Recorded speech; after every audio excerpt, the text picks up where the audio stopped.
Hey guys, and welcome back to my channel, and welcome to the week of, drumroll please, Paletteopoly from Ace Beauté. I have a series on my channel called the week of, where I do an entire week of uploads using just one palette. So this week we're doing the Paletteopoly palette. That playlist is linked down below for you in the description box, and hopefully you like this eyeshadow look and want to see how I did it. If you're new here, hey, my name is Rachel. I enjoy playing with colorful eyeshadow. I'm a homeschool stay-at-home mom, so I don't get as much time to film as I'd like, but I do still try to upload several videos every week. It's all eyeshadow related content.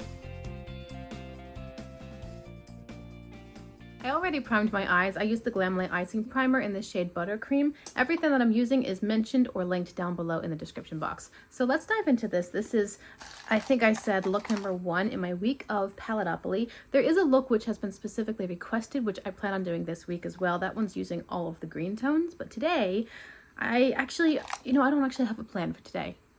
I've looked over this palette multiple times. I'm like, I'll do this. Actually, no, maybe I'll do this. So today's gonna be an experiment, and we'll see how it turns out. With a Blend Bunny B1 brush, I'm starting in the shade Grungy. Again, I have no idea how this is gonna look.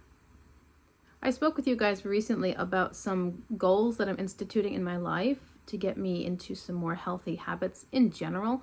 Goals such as not buying junk food, drinking lots of water, and not snacking at nighttime. And I wanted to update you a little bit on how those were going and then talk about intermittent fasting as well. I'm doing okay with water, not as well as I'd like. I'm doing better with not snacking at nighttime. Like last night, my husband sat down with Reese's Pieces. I bought Reese's Pieces as reward/incentive for potty training my 2-year-old. She's kind of young still, but she understands concepts about it. She just needs to get comfortable actually going to the bathroom. In the bathroom. She's getting there. I knew that because I was starting her younger, it would take a little while. I'm hoping to have her potty trained by the time that our homeschool group starts up in the fall, but I'm not sure if that's gonna work. But anyway, that's why we had Reese's Pieces. I specifically bought them for 2 reasons. First off, I bought a large bag and they were small pieces, so I knew that they would last a while. And more than that, possibly even more importantly than that, I'm not terribly tempted by Reese's Pieces, so I knew that I wouldn't eat all of them. Because I don't want to be buying junk food and bringing it into my house. I have trouble with self-control when I do that. And so I bought something that would not tempt me. So anyway, my husband sat down last night with Reese's Pieces. And I did not. I did not have a snack last night, and I was proud of myself.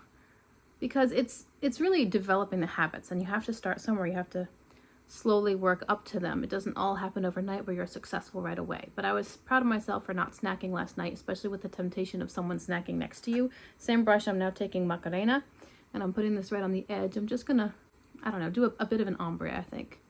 Like I said, no plan. I'm also bringing Macarena into the crease a little more. And what was the other 2 things? Not buying junk food while I'm out.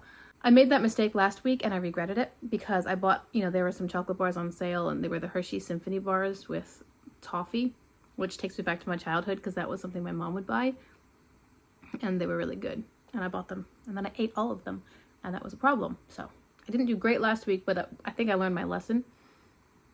Famous last words. Now I'm going to take a smaller blending brush, a little smaller and a little denser, and I'm going to take Vogue and put this in the inner crease a bit and also on the edges of the other colors. What was the other suggestion? I really don't remember. I'm sorry. I know I made the video. I'm the one. Yeah, no, I don't remember. Hi guys, Editing Rachel here. I remembered what the 4th point was. The 4th point was to focus on eating vegetables and protein during meal times rather than trying to avoid carbohydrates and processed sugars and stuff. And my update on that is that I have been doing that better overall across all of my meals. So that was the last thing I forgot. So I wanted to talk to you guys about intermittent fasting. Intermittent fasting is something that I, at times in my life, have done naturally. Mainly because I just don't care for breakfast, and because I usually get a stomachache if I eat too early in the morning, so it's just really easy for me to skip breakfast entirely and simply have, start my day breaking my fast with lunch. I also am not a huge fan of breakfast foods, so that's another thing that's not a temptation for me. My problem has always been, okay, I might have skipped breakfast, but I eat the wrong things or too much or too late. And the idea of intermittent fasting is that you eat within a specific window of time and not outside of it. I think I'll bring this Vogue color out to my lower lash line as well. So for example, if you eat between noon and 8 p.m., that's your window. So you don't eat before noon, you don't eat after 8. Some people would do maybe 10 a.m. to 6 p.m. if you're doing an 18/6 time frame. There are different versions. You could do like a 24 where you don't eat for 20 hours and then all of your eating happens within a 4-hour chunk of time. If you know anything about intermittent fasting, you know that there are different ratios of time on, time off. Some of it's personal preference or what you find works for you. I need a blending brush. This is a Blend Bunny B5. One of the benefits of intermittent fasting, at least when it comes to weight loss, we'll say, if you want to look into it, there are lots of benefits on general health and organ health, and I can put some links down below in the description box if you're curious. It's quite interesting, really. But one of the benefits as far as weight loss is that when you eat something, your body stores any extra energy that it doesn't need right away. It stores in your fat cells. And then when you go about your day and you are expending energy, your body is pulling that fuel from, I think it starts in your liver. I think it pulls it from your liver first. When it has exhausted the reserves within your liver, it starts to pull from your fat cells. And that, if you do this over a long period of time, is how you would lose weight, because your body is now using the stored fat. Hopefully you're making good food choices within that window, but basically you are allowing your body to use the food that you give it right away. And then you're giving it long stretches of time where it's not getting fuel, so it has to use the reserves. And that's how you start to lose weight. I'm taking Scrunchie on a flat brush and I'm just putting that in my outer lower lash line. You know, I find that I often will know things and then I just forget about them. So intermittent fasting I had looked into before, I had done it before.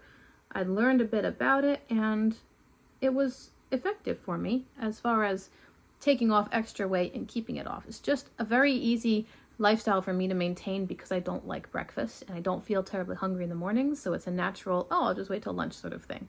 The tricky part for me is cravings and late night eating. That's the problem. I just hadn't really thought about it recently. And so I went back and refreshed myself a little bit on intermittent fasting and some of the ways to sort of get back into it when you are in sort of a sugar addiction, and how you can end that addiction within your body and start craving healthier, better things. So that's what I'm working on right now. I've been doing the IF for a couple of days now, and I don't think it's going to be difficult for me to maintain. It's just a matter of self-control because I do want to snack. I like snacking.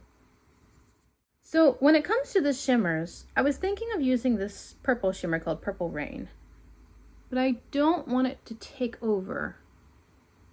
I'm going to take Purple Rain on a flat brush. I'll spray the brush after it's loaded. And I'm going to put this on just the center of my lid, working into the mattes. I don't really want this look to be terribly dark, and I do want contrast. I really like contrast in my looks. So this is a similar mid-tone as the mattes that I've laid down in the outer corner. It's really pretty, but I just don't want the whole look to be, you know, this. So I'm gonna lay down Purple Rain from just like half of the lid space or the middle third-ish and work it into the mattes a bit. Now that is pretty. I do like that. I just want more contrast. So to get that contrast, I was thinking of doing the yellow shimmer. Should I do the yellow shimmer or should I do a pink shimmer? I mean, pink would be obvious. Pink would be expected. There's also this VHS shimmer that's sort of a pretty topper shade. It's kind of a silvery, browny, neutral-ish sort of moment. I think the yellow is going to be the most fun. So I'll wipe off my brush and put it into the shade Scrunchie. Go with your gut, right? Scrunchie is sprayed on my brush and here goes nothing. Once that's laid down nicely, I'll just work it into the purple shimmer a little bit, so I'll overlap the yellow into the purple.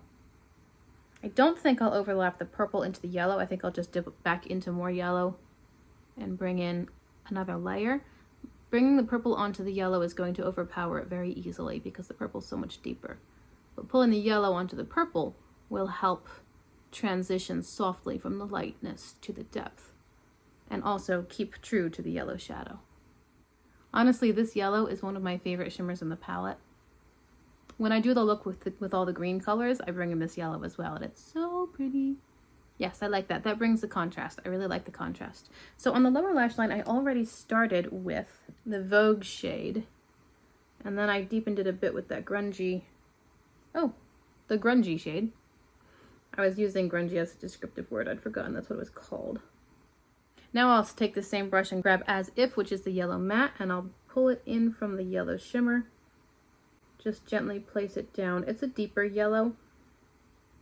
It's especially when it starts to mix with the pinky tone.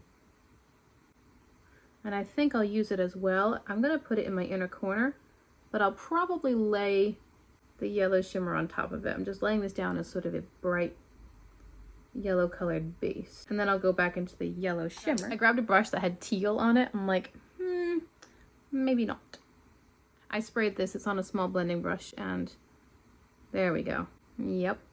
All right, guys, so for my waterline, I was trying to do a buttery yellow shade, and it wasn't showing up because oftentimes when you apply shadow on your lower lash line, the colors kind of overlap a little bit into the waterline. And so the light color of the butter shade wasn't really showing up on top of all of that. So I put a white down, and then I took the yellow matte called As If on just a brow definer brush, like an angled brush, and I tamped it down on top of the white in the waterline, and now I have a yellow waterline. It's a really easy trick. On my lips, I'm wearing, what is this? ColourPop, I totally forgot. ColourPop Lippie Sticks in the shade I Heart This. This is the only lippy stick I have. I don't love it because it's a bit too much color for my preference. I just put a little bit on top of a chapstick. I prefer the glowing lip, and I really love the ColourPop lip oils. So those are my two favorite lip products from ColourPop. On my face, I have the Frosé highlighter palette from BH Cosmetics, and I think that's everything besides mascara. I didn't do a wing or any kind of other eyeliner, and I don't have bronzer or blush or anything like that. So that's the look. I hope you've enjoyed it. I think it's pretty. I feel like I've done something like this or something similar. I really don't recall. I'm gonna have to go back to my Instagram, which is basically my log of eyeshadow looks, and see if I can find something where I did this. But I know that I didn't do it with this palette, so that at least is something. I do have to say, I forgot how pigmented these mattes are because this color ended up going further towards my brows than I prefer. I like to keep my color a little bit down, a bit away from my eyebrows, so the look in general was a little more blown out than I wanted it to be. I really did forget how pigmented these mattes are. So hopefully for the rest of the week, I'll remember that and not go crazy. Hope you have enjoyed this look and today's video. Let me know in the comments below, what do you think about intermittent fasting? Have you tried it? Do you find that it works? Do you think it's ineffective? Do you think it's just, you know, scientific mumbo jumbo that doesn't work? Tell me what you think. I enjoy talking to you guys in the comments always. I hope you will consider liking and subscribing if you've never done so before, and I'll see you again in my next video using the Paletteopoly palette.